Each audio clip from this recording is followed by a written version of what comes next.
kawai hi a phalo o mam pui nang wanga tha fam ka chang tur phal mo lo ka chun ne min ne izu na kawai hi a phalo o mam pui nang wanga tha fam ka chang tur phal mo lo eng chen nge mo izu na kawai zel don le o mama ichun le zo min don ro hayang pantar ta mo thar kan du tlei ti mel tha zong ro min ti Mofel mel tha kan ru na lo loi la Mofel mel tha run ti moi tu kan ha khel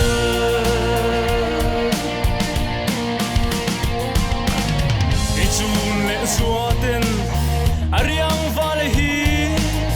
min du lo mo mam pui soi tam tlang re lan don wang em ni le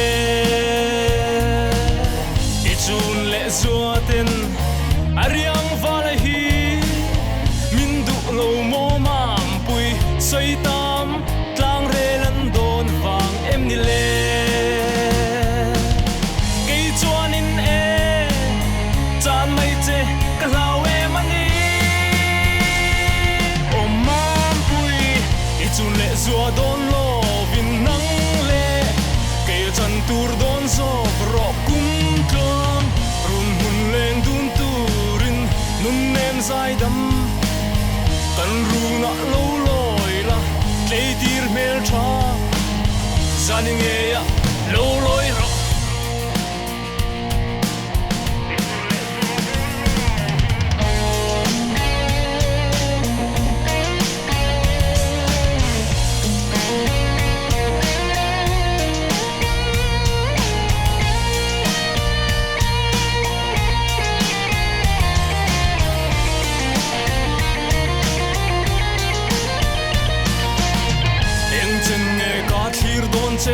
Kang ha kang che zan khua rei kheng po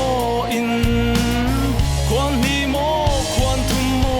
kwan li kheng po in o eng chen nge ka thir don che kang ha kang che zan khua rei kheng po in